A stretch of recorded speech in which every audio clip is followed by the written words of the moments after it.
พื่อนไปสิเกิดลังนี่มีใหม่อยู่ในนี่เนาะก็จะมาปูเพื่อนในนี่บ่สบายดีสวัสดีพ่อแม่พี่น้อง FC ทางแพงเบิดสุคนเบิดสุมองสุบอดนะพี่น้องเด้อ วันนี้ก็มีโอกาสได้ผ่านมาทางนี้เนาะแวะเวียนมาเยี่ยมยามถามข่าวครอบครัวลุงหาเนาะว่าที่เจอบ่าวส่วนกับบ่เจอได้เหมือนนี่เนาะเฮ็ดอิหยังอันนี้เลือกไข่หมูแดงแม่ด้วย เอาสบายดี สบายดี เอามาแต่ใช้อันนี้ไปซื้อมานะ มาซื้อที่ซื้อแล้วมาเลือกมานี่ ด้วย พี่น้องเลยเบิ่งดูไข่หมูแดง สบายดี มีแต่ไข่ตึงๆเนาะ มือจะเป็นผู้ขาแม่ค่ะ คือแม่นคือเอาง่ายๆซะเลือกเอาแต่ไข่ตึงมันแม่นบ่ โดย ไข่รีบมันนี่บ่เอา บ่ได้เอา อืม กิน กินเอง โดย ไข่ตึงมันเอาไปขาย บ่ ไข่รีบมันเขาบ่ซื้อซะบ่ โดยเขาบ่ซื้อ เขาอยากได้แต่ไข่ตึงๆแบบนี้เนาะ โดยตอนแรกเขาไปเอา แต่สะอ่อนพี่น้องเว้ย 3 โมง มาแม่เด็กน้อยนะมาพี่ปฏิบัติการมาซ้อมมื้อนี้นะเบิ่งมาพี่เดี๋ยวแม่ นางพิณ เลือกคู่มือ มาเลือกไข่มดแดงซอยแม่นี่เลือกคู่มือ โดย พ่อนะยังบ่มาอยู่ ยัง หรือว่าเอามาส่งแล้วเอาหมูแดงมาส่งแล้ว โดย แต่หาเราซื้อไข่มดแดงต่อบ่ ผู้ลุงลูกผู้ประหา ฮะ ของกระป๋อม มาแล้ว โดย อยู่ลุกไปของกระป๋อมโต โดย เอารถไปไว้ในใช้สลดนะ อยู่ไหน รถเข้าในเฮือนเลย โดย ก็รู้ว่ายังเปิดระว่าจะยังบ่มา โอ้เหือกกำลังพา เป็นหยังมาแล้วก็จอดรถแล้วก็ไปต่ออีกที่ลึกเนาะ คือบ่เมื่อยเนี่ย อันนี้เขาคิดว่าสิบ่ได้เจอเพิ่นมื้อนี้คิดว่าบ่าวส่วนเพิ่นนะยังไปขายเครื่องบ่ได้มาแทบมาแล้วแต่หากระปอมต่อว่าซั่น เบิ่งคืออ้วนขึ้นแล้วเนาะ ย่อท้องมาจัง บ่มีไปสักยาอะไรเลย สักยาเลย โดย เบิ่งนี่พี่น้องลูกมานั่งเฮียงกันบ่ลูกหะลูก4ลูก5อ้าวหมอในเขียววอกเลย เขียวออก มุกเอียงก็นางพิน หนึ่งพิน แขวออกแล้ว อันนี้ได้แขวออกแล้วบ่ ยัง นางฮอน อยากกินแล้วเหรอ 7 ปีเลยแขว เป็ดไผอันนี้เป็ดไผคือหลายเป็ดสุเจ้านะบ่ โดย นี่มีเฮาเป็ดละบาทนี่ มีเป็ดกับมันมีห้ามเกลือ อันเด้ผลตามมามีเป็ดแบบบ่มีห้ำบาทมาแม่นั่งอ่ะอันน่ะนั่งอีหยังก็นางพินนาง เอาว่าต้อง ฮอนนางฮอนมาเร็ว ต้องอันพ่ออยู่พ่อบอกมันที่มา โตละมันจัก เจ๊ มันบ่เคยเห็น เจ๊เจ๊ มันบ่เคยเห็นได้บ่ได้มาถึงน่ะ แก มาเขาก็จนใหญ่เอาไปขายเนี่ยได้เนี่ยเขาเป็นโลบ่หรือเป็นเนี่ยได้ เป็นโล โดนเลย โลสองเซนเจ๊เดี๋ยวนี้ลงเลย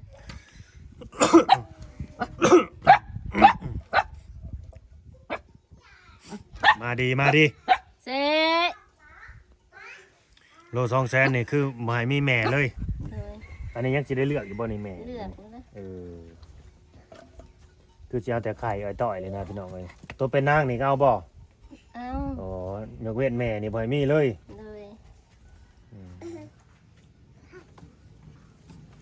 นี่ก็ได้ของเงินแซ่บจังหวัดอุดรเมืองอุดรมาฝากบ่ให้เอาไปขายเด้อหามากินเด้อว่าแหล่ตลาดมันจะไปประกาศเปล่าขายน้ำบ่ได้เด้หรือเราสิขายก็ได้เฮือนแต่ว่ามีลูกค้าเนาะเฮาก็สั่งมาขายต่อในนี่ก็ได้คือกันพี่น้องเอ้ยแต่ว่าบ่ฮู้ว่าค่า ส่งแพง ค่าส่งมันแพงซำใดแหละก็มันสิคุ้มค่าบ่หั่นนะ เบิ่ง บ่ฮู้ว่าสิขายกระปุกเท่าใดอันนี้ปลาร้าซับปลาร้าบอง แจ่วบอง แจ่วแมงดา อ่ะขนมเนี่ย จากอุดรเด้อ นั่งดีๆดิ เลย เอาเขา ของเงิน นั่งสลอดนี่ ผู้ใหญ่ใจะดีพี่ปานาเจนปะโคน มันยังปราบมันมันเบิ่ง เขาสิกินอยู่บ่นี่แต่ว่า เขากิน เขากินของพ่อเขาเลยตลาดกูมือบ่จักเขา ไม่ เบื่ ได้ อ ไปแต่สั่งสีมือเลยซื้อไข่หมดแดง เขาเบื่อขนมน่ะบ่จัก พอได้นะกินลูกตุ่มก็พอน เขาเบื่อเลย ท่านเบื่อดอกบ่ได้ไปหลายมื้อแล้วว่าซั่นบ่ได้ไปแล่ตลาดหลายมื้อเลย เลย ไปหาไข่หมดแดงแทน เลย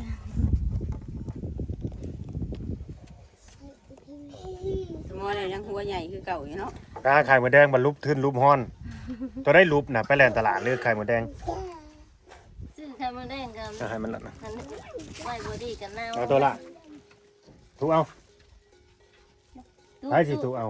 ตู้ลุงลูก เอาไอ้พินถูกเอานางพินไปอยู่โรงเรียนน่ะไปตัดผมให้น่ะคือตัดปานผู้ชายแถวบ้านน่ะ อุ้ยเขากระตันแบบนี้มาตลอดแหละจงอันยาวไว้ทางกลางนะเนาะเราขอบมันจะตัดสั้นๆเห็ดผมกระโปะ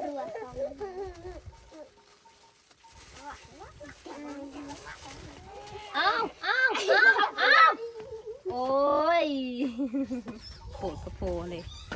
อันเดได้ขนมขาวแลนเขาในไปเลย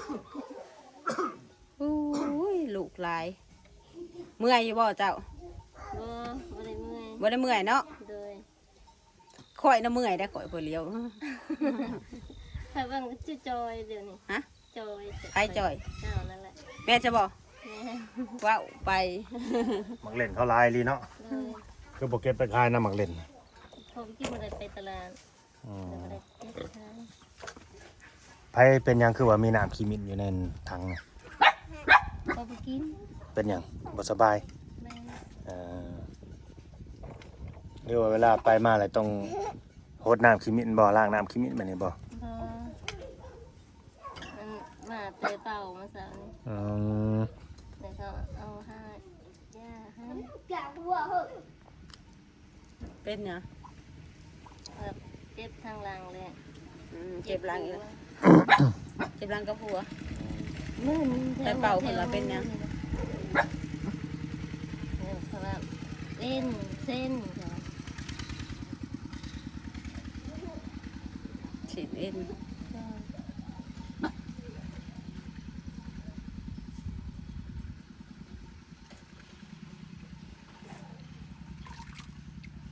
ล่างอีบ่บันนะ เอาไว้ในน้ำแหละเจ็บต่ออีกกับบ่งาม ปลาหลายขั้นตอนบันนั้นเลยดิ โดย โอ้ยได้กำไรอยู่บ่บันนี่เหลือออกไปเลย โอ้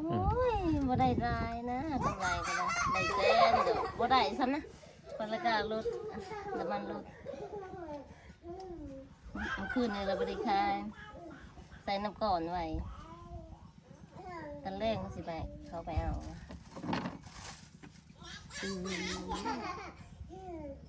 เหลือกผักเหลือกแหน่นี่ อื เนาะ ม อุ้ยคือข่อยเพราะมันได้แล้วนี่ห่วยช่วยบ่แห้งเลย เมื่อนั้นเป็นหาบเต็มทางอันนี้แหละเลยหาบนึงคู่หนึ่งอีก เป็นวินยอมแล้วผู้เหลือกนี่เนาะ โดย ไข่หมูแดงน่ะ โดย เต็มอันนี้ เป็นวินยอดได้เห็นแล้วก็ขี้งอ แฮ่ถือว่าป่าเด้อดื้อเด้อดื้อเด้อ คือเลือกไว้ซะเต็มทางดำนี่ อ้าจนมือจน ว่าเป็น แข้ วิ ง น ขาดจนมึน ท่านั่นท่านี่มันก็บ่ได้เชื่อเลย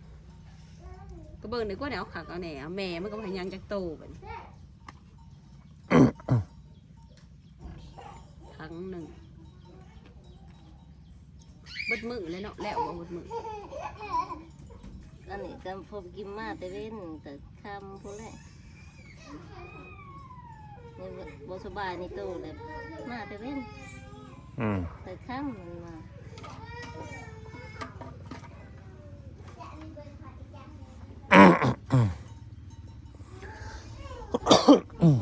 ตอนแรกสิไปตลาดต่อ อืม ไปตลาดไปเล่นตลาดมันบอก เลย อืม ไปตลาดหรือไปเอาของอยู่ไสบัดนี้ เยอะกินก็ ต้องแล่นเข้าไปเอาของก่อนถึงไปตลาดบัดนี้ เลยหาหลอดขายซื้อ รอยามแรงนี่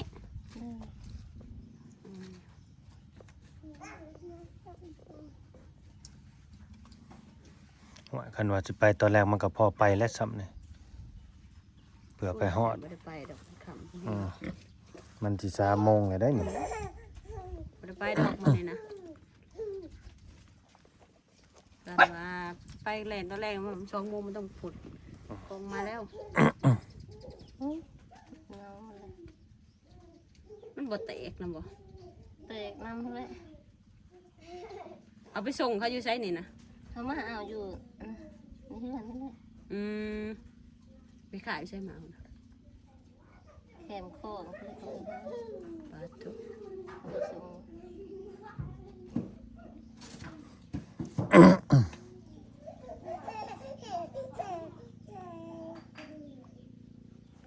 รถใหญ่บ่มาเอา รถไง ให้ติดต่อให้นะซะเขาจะหู สาขาผมกินแต่หางแต่ช่วงนั้นตอนนี้ได้เป็นนะ อืมมีสาขาอยู่เลย แต่เอาเบอร์น้ำมูคู่เลยโทรหา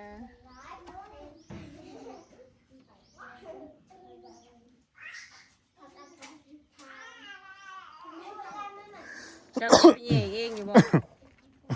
ไข่หมูแดงนี่ ไปอยู่ เขาน่าจะเอาไปฝั่งไทยพุ่นแหละนี่นะ อืม น่าจะความของพุ่นแหละ กินน้ำอะไรก็เพื่อน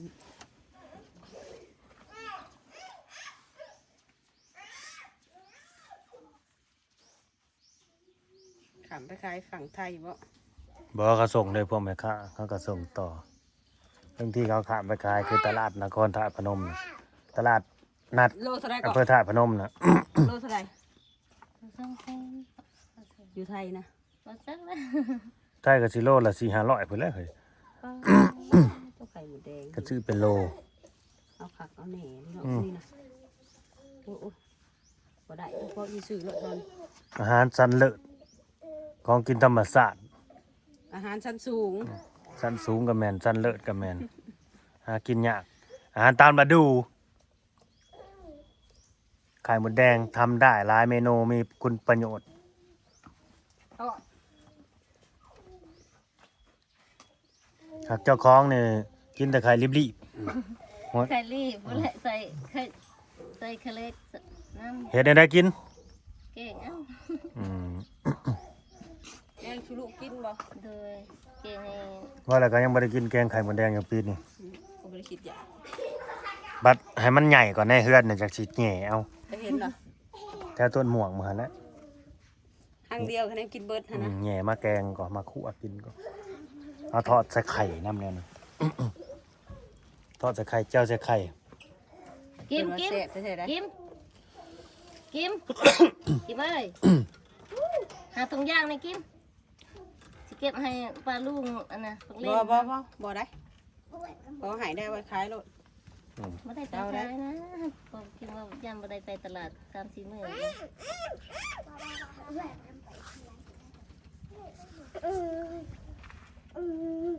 เบิดตัวนี้บ่ไข่มดแดงนะมื้อนี้นะ แสดงไปสื่อบ่ได้บ่จักมัน คนนี่โบราณนี่ เพราะว่ามันไข่น้ำบ่ทัน เอามาเอามากระเทินแล้วก็อันนี้นี่เบิดทั้งบนโต๊ะเลยทั้งเซโนผู้พิสิแมนแล้ว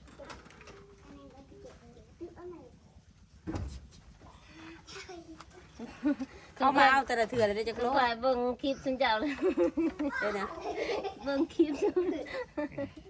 ลุงเล่าเลยหูอีอะนะลุงเล่า ท้ายเบิ่งลุงลาวน่ะ อีฮ้อ เป็ดนี่มันบ่มีหยังกินบ่มันจังมันเจียว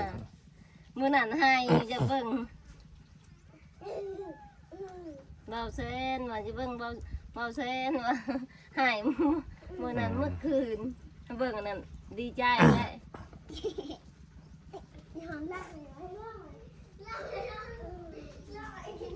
ป้าฝนตกเลยนี่ผมเป็นทางเมืองชนบ่อันนี้นะ เมืองชนยังไปทางนั้น พี่ เป็นบ้าละซิโน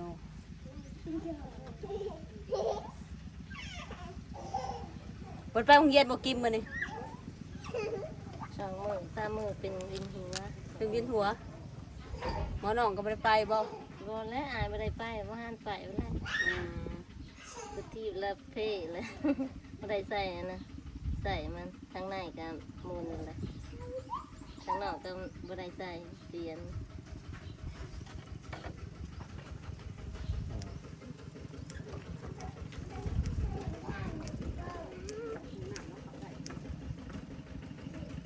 กิมมีบ่น้ำเนี่ยนะทางน้ำนะ มีบ่อกิมน้ำอยู่ห้องน้ ยาแล้ว เอากิมชุ่มให้ป้าในกิมกิม บ่ยาแล้วยา ชุ่มให้ป้าแนวเราไว้ไว้ไว้ ครับ ไว้ บ่ได้เข้าไปอาบน้ำบ่ บ่ส่วนอ่ะ ำ แล้ว แล้วน้ำที่ใช้สนามยังมือแรง กอกแล้วได้เนาะ ก็ บ่สูตรมันอาบโลด เลย เขาเจ้าบ่ค่อยอยากใส่กัน รู้บ่มันสบายเนาะอันนี้ซุปแล้วเป็นหิวไปอ่านห้องน้ำอีกนักเอาวะ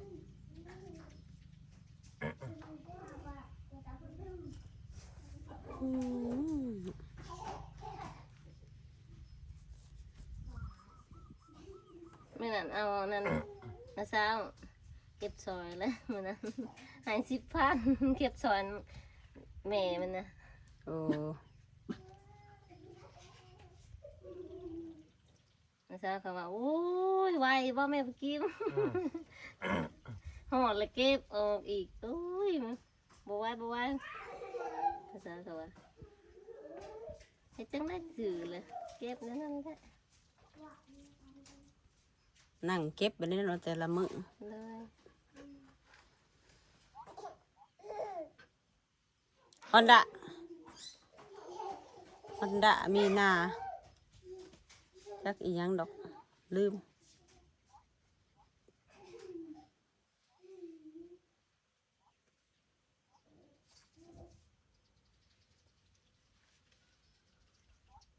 ใครจะมาปลูกเฮือนอยู่ดิก่อนไม้กอง อยู่วงซ่นคนวงซ่นเขาฉีดห้าม หันขายเครื่องบ่ เลย บ่ได้แม่นเฮือน เขาสิเฮ็ดห้ามเมียก็อยู่ไทยผัวอยู่บ้าน อ้าวผัวอยู่ไทยเมียอยู่บ้านเป็นเมียอยู่ไทยผัวอยู่บ้าน คือบ่ไปนำกันเนาะผัวเลี้ยงลูกบ่ ลูกใหญ่เป็นเบาเป็นนั่นน่ะนะเอาเมียละ ก็เลยผู้หญิงก็ใหญ่หมดเลยเป็นสาวหมดเลย นั่นเลยก็คือได้ไปแต่ผู้เดียวซะ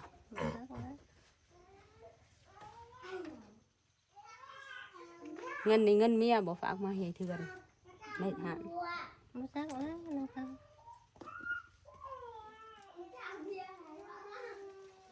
คนจะมาเลยละบาทนะ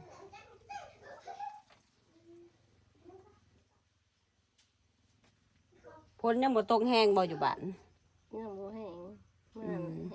ว่าแต่แห้งนะคุณคือ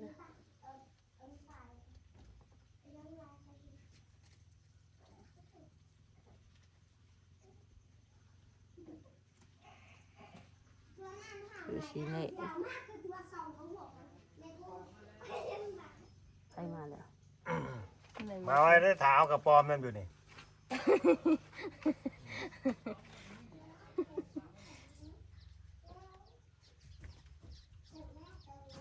ว่าไปหากระปอมว่าบ่ได้กระปอมมัน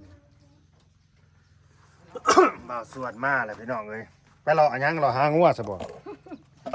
เราเบิ่งใหม่งัวไปน้ำพุงงัวไปน้ำพุง งัวไปน้ำพุงเลย โดยปล่อยไปน้ำงัว อ้าวสบายดี เอาสบายดีเบาเราครับเพิ่นสบายดีเอ้ยไล่ สบายดีคอยคิดว่ายังเจ้ายังบ่มาแต่ตลาด เนี่ย แล้ว ถ้าเรามาเราไปของกระป๋อมมาสั่นของกระป๋อมนั่นคือบ่ได้ถือยังไป ฮะ ว่าไปของกระป๋อม มาแต่ชื่อไข่หมด อ อืม แล้วก็เลาะมันคือพลสิตกมื้อนี้ฮะบ่ส่วนก็เลยมาไว้ บ่ได้ไปต่ออีกบ่บัดนี่บ่คือเนาะว่าบ่คือเลยแล้วมันนั่น เพิ่นสิโทรดอกโทรหาเอาหาอันนั้นต้องย่างให้เพิ่นเอามื้อตอนเอา เด้เบิ่งน้องนี่กิน เอายังเมื่อ เอาไข่หมดเอาให้ โอ้ยบ่ได้ โอ้โห บ่สิมาเอาไข่หมดให้ได้บัดนี่ อย่าดื้อเดี๋ยวบ่เอาได้ไข่หมดบ่เจ้าไข่หมดให้ อันเด้หายหลับพอ อืม กลางคืนกันย่างสินอนน้ำพอทุกคน อืม นางพินกับบ่กินก็นอนน้ำแม่สองคนนั้นน้ำพอ อันนี้ก็ไข่หมดบ่ส่วนซื้อไว้ โอ้แม่ค้าเขาสิมาเอาน่ะบ่ โดย ยังบ่ได้เลือก ยังบ่ได้เลือก เลือกแล้วมั้งตัวนี้ เออ อ่า แช่น้ำไว้แบบนี้บ่ได้นี่นะ โดย โดยนี่ อันนี้คือแช่น้ำไว้ ใส่น้ำแล้วเขาทอกอันนั้นใส่นะ เซน้ำ ใส่ ก้อน ใส่น้ำก้อนน้ำมันเย็นเด้ แน่ๆบ่ มันก็สิบ่มันก็สิบ่บูดบ่เน่าเนาะครับ โดย แต่เฮาแช่เย็นหั่นน่ะ เออจักผมบ่จักแต่นี่อืมได้ประมาณจักโลนี่นะ ประมาณ4โล5โล4-5โล อืม อันนี้ก็อัดน้ำก่อนไว้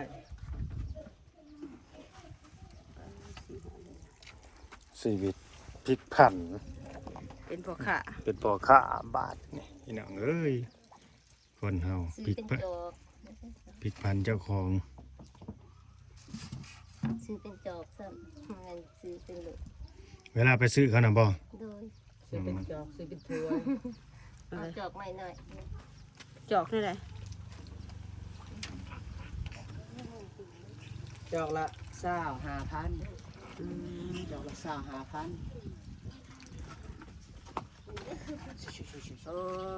จอกสหาอันนี้จอก อือ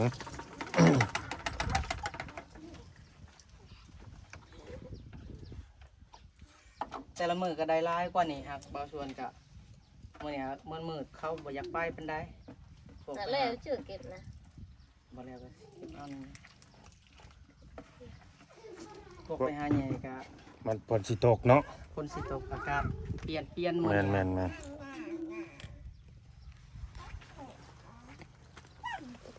น่ะไม่ต้องใคร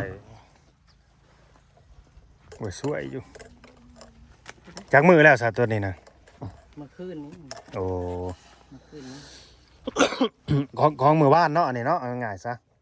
โดย มื้อนี้บ่ได้ซ้ำนี่ มันเย็นหน่อย อืม หาทองย่างด้วยแม่พี่ บ่ได้ ของตอนพุ่นเพื่อน บ่หายเด้อบ่ได้กินดอก เบา พอยก็บ่ได้กินได้ไข่มดแดงนะ ให้ซื้อได้ได้ บ่ให้ ต้องให้ ซื้ ซื้ อ อ นั่นแห ได้ ละ เบาล่าเขาเพิ่น ๆบ่ แต่ว่าเฮาก็ตอบแทนเพิ่นซ้ำนี่ แม่นๆเข้าใจ ขายไปนี่นะ โดย เข้าใจขอบใจบ่เป็นหยัง เอาไว้ขายให้ลูกจ้ะ บ่เอาได้ โอ้ บ่บ่ เมื่อหน้าจังบ่เอาเบาล่าพาเพิ่นนะลุงเล่าไอ้ดอกอะมุดอก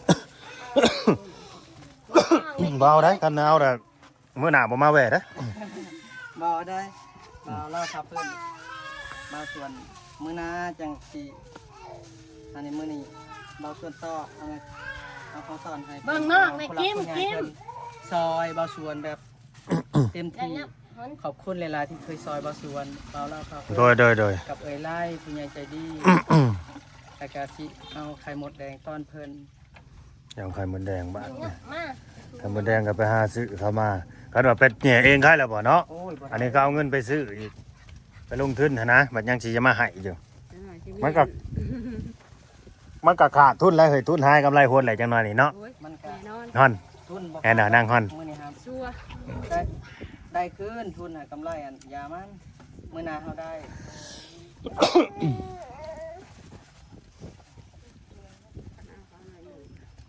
มันหลายโพดได้หากันสิให้นะเอาออกอีก พอได้ กิน พอดีโลเลยได้ มา นี่ สวน ให้ซื้อ จะฟังเด้อกินน่ะมีกินผู้เดียว เอาออกอีกคันว่าสิให้นะเอาออกอีก บ่มีไผกินแต่ในเฮือนนะ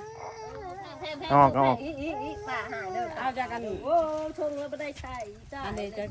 ออกอีกจอกนะก็พอ เอาออกเอาเทลงไป พอแล้วพอดีตอนนี้ โอ้ย ต้องให้เพิ่นก็ได้อันนี้คือว่าของตอนให้ผู้รักผู้ใหญ่เพิ่น 71โล เพิ่นซอยบ่ส่วนมาเต็มที่ซ้ำนี่บ่ส่วนก็สิให้เพิ่นบ่ได้บ่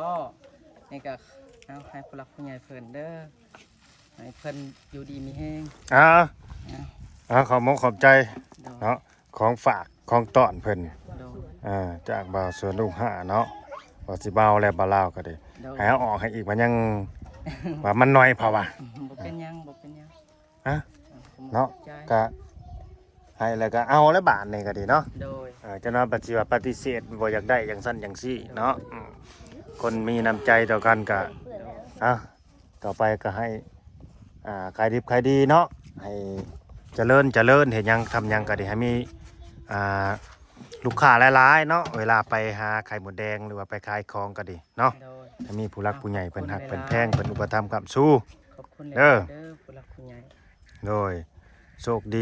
ดีปันเหตุยังทำยังก็ให้ขึ้นให้เกินไว้ของให้ค่าเด้อเดินทางไกลไปมากให้สะดวกสบายเนาะขายดิบขายดีเด้อ โด โอย เคพี่น้องเขาก็สิได้เมื่อระบาดนี่ 3 โมงปลายแล้ว ค่ำเลยเนาะสิได้เมื่อป้าเด้อบาดนี่เด้อ โดยอ่ะสบายดี โดยสบายดีอยู่ดีมีแห้ง สบายดีอยู่ดีมีแฮง สบายดี